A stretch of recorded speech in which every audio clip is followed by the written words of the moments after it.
Rob, let's talk about the agenda of today. It's really cold today if you compare it to the yesterday, but the agenda it's very long and it will be very hot and warm. What would you love to see to hear from the agenda today? There's agenda on political issues, on digital issues, technology, and also climate and environmental. Yes, it might well be a clear sky over Davos today, but there's actually gloomy clouds on the economic front. We saw a very serious report yesterday from the World Economic Forum, which set a very dark tone for the events that are to come. So many of the sessions today will work in that context, that there are financial challenges facing all sorts of developments. Sessions will be open today, 11 o'clock local time, by Klaus Schwab, by the founder of the World Economic Forum. This will be followed by further sessions. These will focus on new manufacturing techniques. These will focus on digitization of the economy and also on climate issues. One of the big events on this opening day of Davos that we will pay close attention to is Mike Pompeo. This is the US Secretary of State. Now, It will be at 16, I think. this is at 4 o'clock local time. And it is unusual. The White House team and Donald Trump himself have pulled out of this summit. But Mike Pompeo will be here, and he will no doubt face many of the serious questions. What should we expect from the speech of Mike Pompeo today here in Davos? Mike Pompeo is going to want to reassure allies and reassure the markets in the world. Largely part of the US and China trade war that is happening right now has been a big cause for the slowdown we are seeing in the Chinese economy, which is having some serious knock-on effects elsewhere in the global economy. Of course, also yesterday we saw another attack in Syria targeting coalition forces after the deadly attack last week. This comes after US President Trump said he wants to withdraw US troops from Syria. So no doubt he will face serious world security questions from delegates.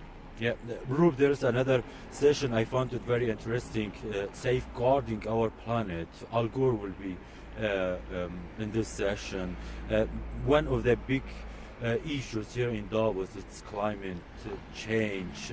Do you believe that we should or Davos could help these leaders who are advisor or lawyer for the climate change? They will achieve something that we cannot expect it, or will be achieving the climate agenda of the United Nations? I wouldn't want to cast a view of pessimism on the event. Obviously, getting people together and speaking about these issues, governments and corporations talking on these issues, is brilliant. But so many of the world leaders are not here. Emmanuel Macron is not here. Theresa May is not here. Donald Trump is not here. So whether anything concrete can be done on the climate change goals, it's uncertain. The multipolar world and people just not talking is setting back many of these plans. Yeah, one of the president leaders of the world who is against the climate change is the current president of Brazil. He will have a special address today at 15:30 local time here. Jair Bolsonaro. Should we expect something that he will talk about the climate change? Now, Bolsonaro is sort of a fellow traveller politically with Donald Trump and has been known for being a climate skeptic on some points, and human rights organisations and ecological organisations are concerned perhaps he's not going to be setting out the best agenda for the environment, but we'll have to wait and see what he says. Okay, Rob, let's have a look at the sessions today, and there's another session very important, maybe peace and resilience for the Middle East. Foreign Minister of some Arabic words, among them Lebanon. I think this one will be very interesting also. That's right. Truth and reconciliation is certainly an area that's going to be needed to be pursued in the Middle East, a whole region that's been coming out of catastrophic conflicts in recent years, ethnic divisions and reconstruction efforts.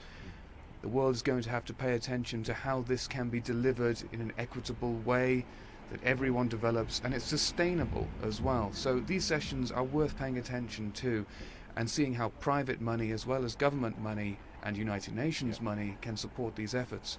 We'll go back to Erbil.